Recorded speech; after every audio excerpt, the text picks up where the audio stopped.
Today on Monkey Life. Tensions are high as one of the park's most popular residents goes under the knife.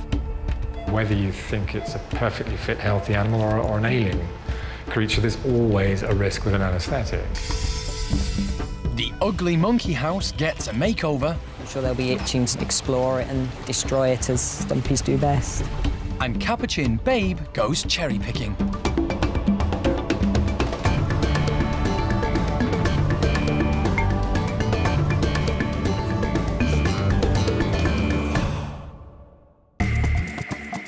Monkey World is based in the English county of Dorset. It's home to more than 240 monkeys and apes and is the largest sanctuary of its kind on the planet. Dr. Alison Cronin and her dedicated team rescue primates from all over the world. Some have been abused and some neglected. Sammy is one of the oldest residents at the park. 25 years ago, he was rescued from Spain, where he was being used as a beach photographer's prop. Sam had a very, very traumatic and horrible early life. But to this day, he is one of the nicest, gentlest, most lovely chaps here at the park, human or animal, I might add. Sammy now lives in a group of chimps known as the Bachelor Boys. He loves being the centre of attention. He gets on well with leader Butch and is bosom buddies with mischievous Ben.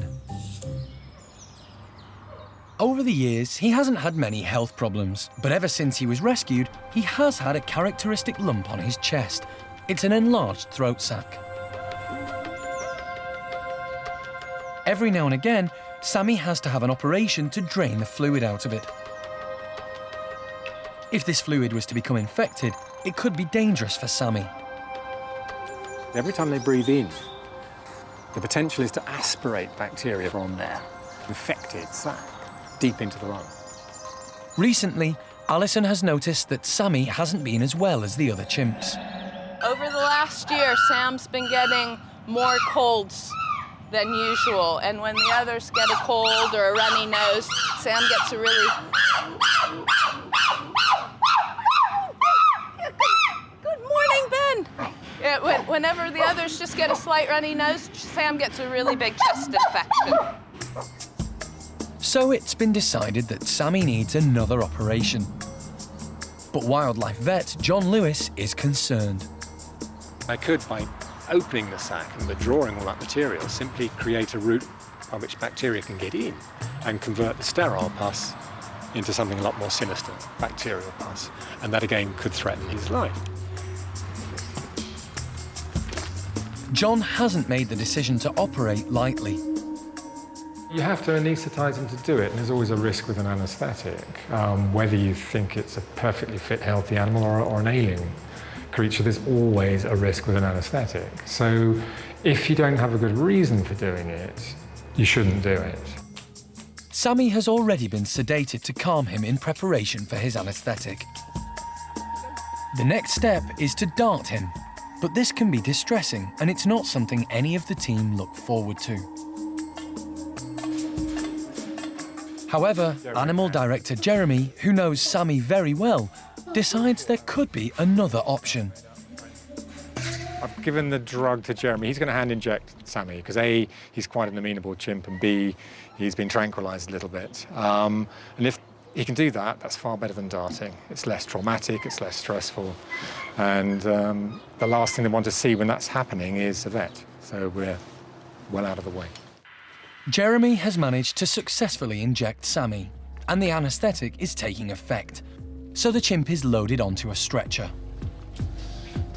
Leader Butch realises something's going on, and as the team carry out the now unconscious Sammy, the rest of the group get very agitated.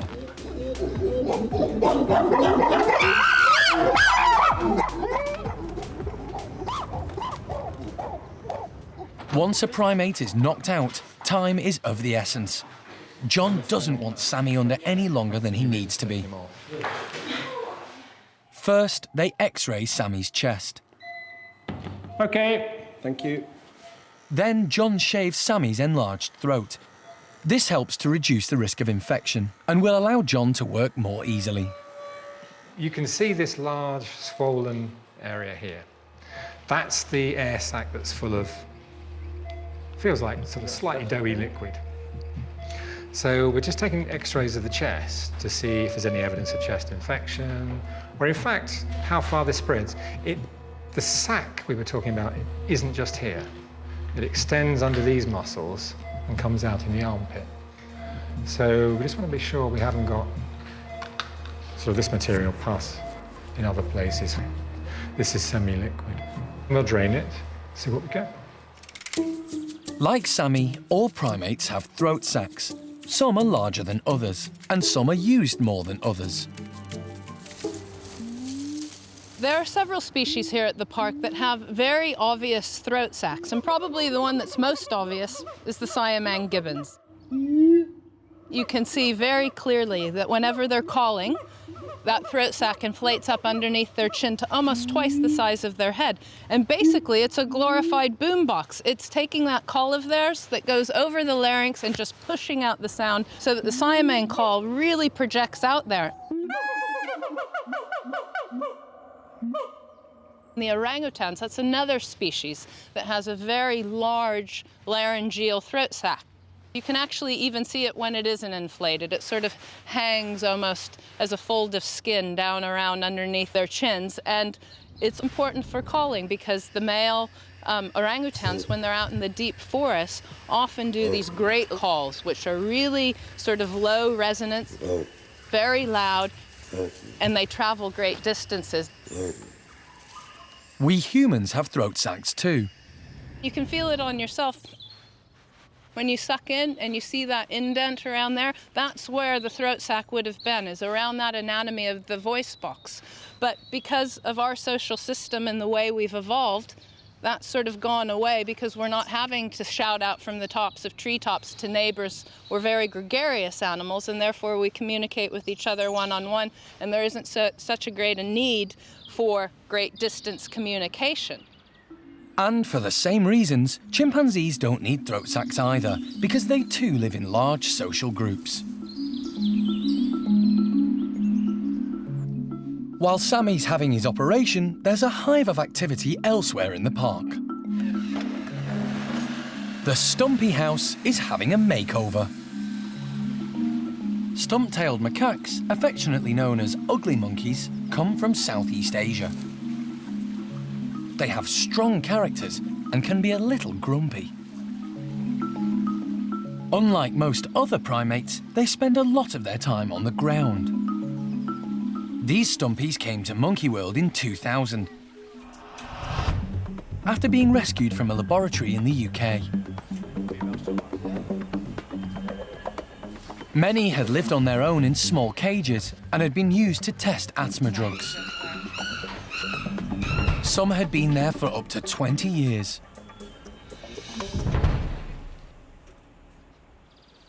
Monkey World has allowed the Stumpies to retire in peace together, and since arriving, they've thrived.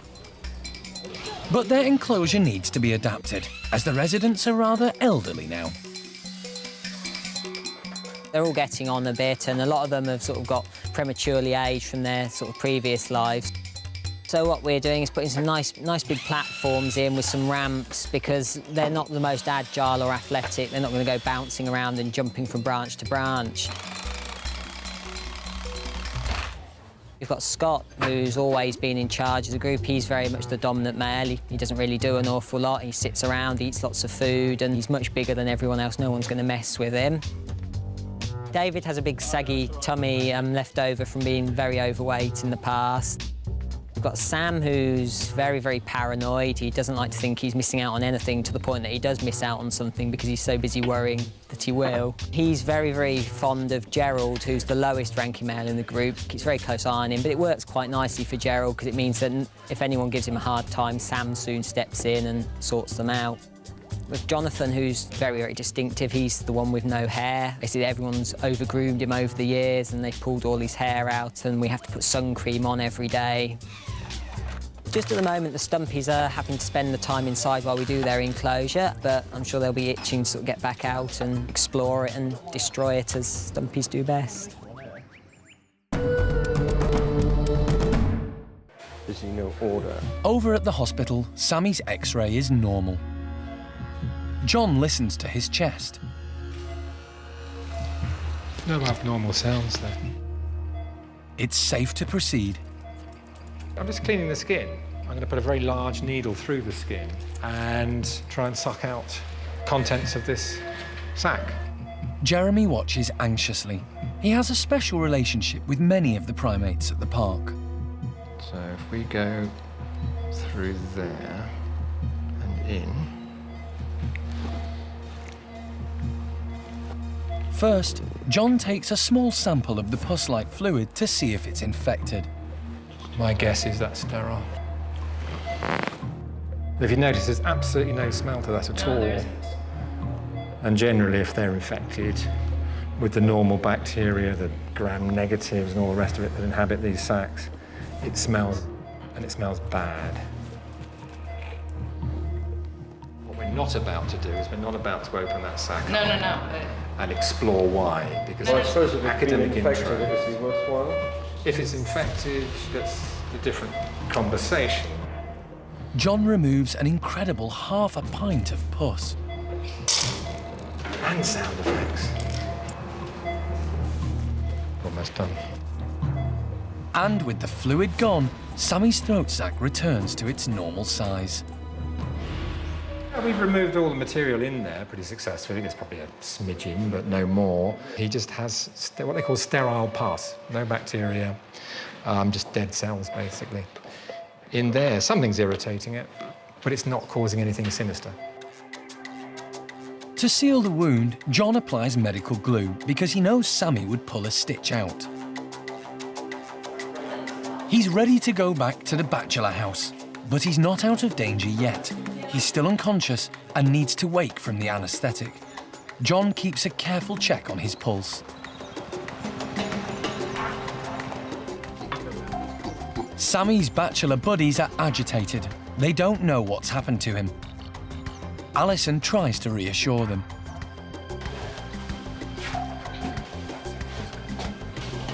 Once in the bedroom, John gives Sammy an injection to reverse the effects of the anaesthetic. It needs to happen quickly. It's an anxious wait for everyone.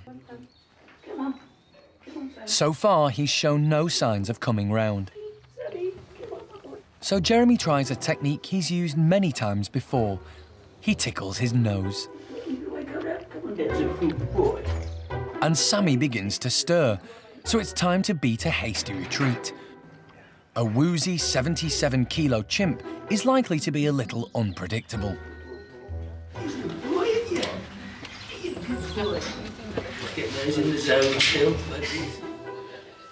He's groggy and can't quite fathom where he is, or where his playmates are. But it shouldn't take long for the anaesthetic to wear off.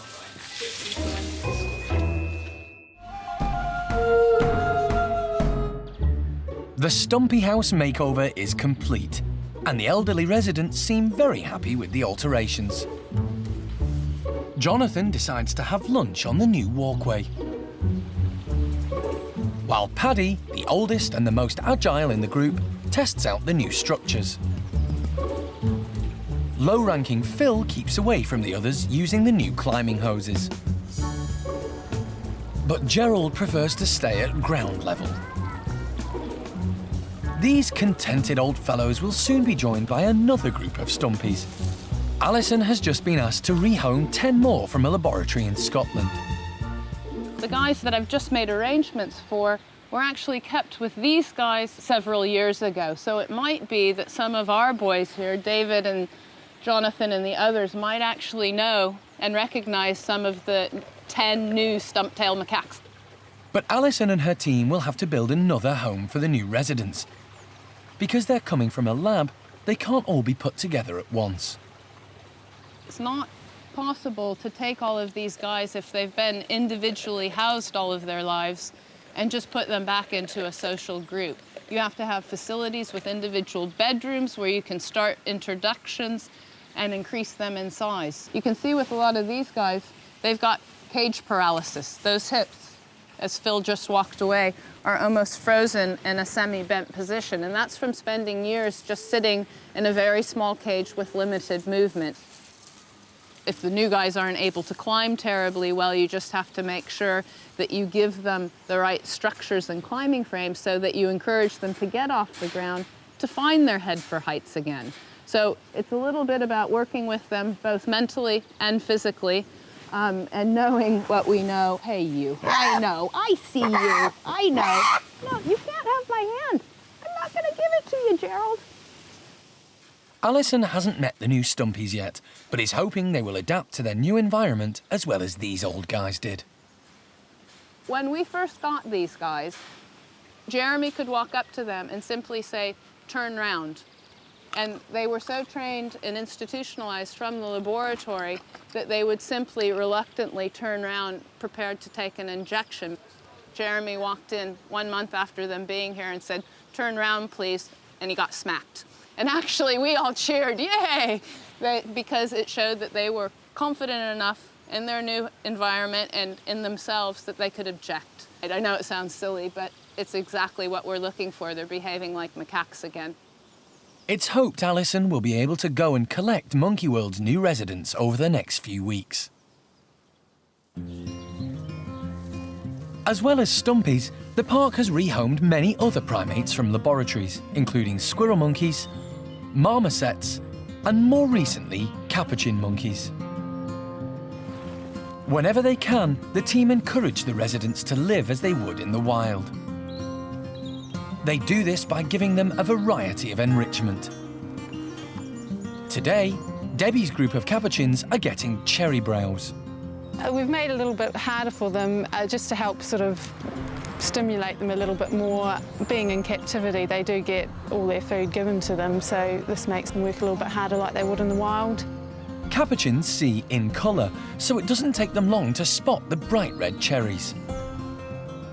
First on the scene are Babe and Esther, who immediately get stuck in. They'll have to reach in a lot more with their hands in order to forage and find the food, which is great. In the wild, capuchin monkeys are tree-dwelling, so they spend most of their time up in the canopy. Their tails help them to balance and hold as they leap from branch to branch. They'll also hopefully start to use their tails a bit more. They've actually got what we call semi-prehensile tails, so they'll actually grab hold of the mesh with the end of the tail, and then they'll use that a bit like an anchor so that their hands are free to actually forage right in the browse. They seem to be enjoying the ripe, juicy flesh. But the skins aren't going down so well. Alpha female Debbie is a smart cookie. Rather than having to climb up to get the food, she opts for the easy option and grabs the windfalls. Capuchin hands are just like ours. They have opposable thumbs which enable them to grasp and manipulate objects, which comes in handy when you're picky with your food. Babe's making the most of her high ranking in the group and is gorging herself on the cherries.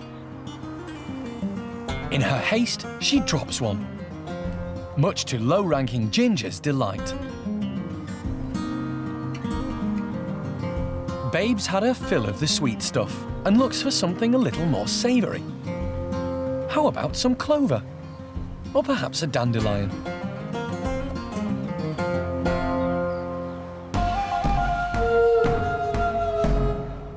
Sammy has finally come round from his anaesthetic and is well enough to join his bachelor pals outside. Although he's still not quite with it and is a bit unsteady on his feet.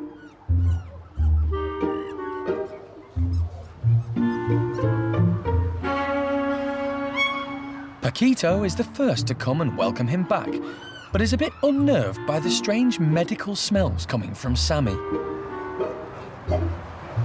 Not everyone is pleased to see him, though.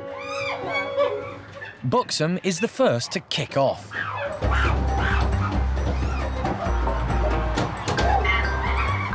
Sammy tries to escape by climbing high, but Paco is making a song and dance up there until leader Butch intervenes. Sammy's pal Jimmy heads up to help, but ends up bearing the brunt of Paco's rage. Poor Sammy, he just wants a bit of peace and quiet after his op. Charlie's keeping out of it, and Sammy and Jimmy try to sneak off. But Paco and now Jester are on their tail, and Buxom is coming round the front. Fed up, Sammy decides the safest option is to stay near dominant Butch. Jimmy gets a slapping from Jester for protecting his mate.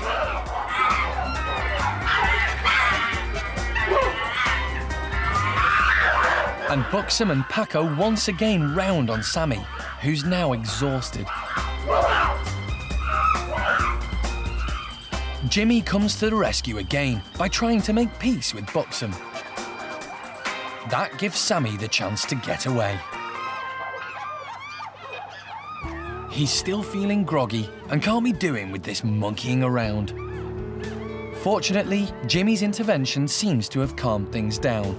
Today's been a bit too eventful for Sammy, who, like his throat sac, is feeling a bit drained.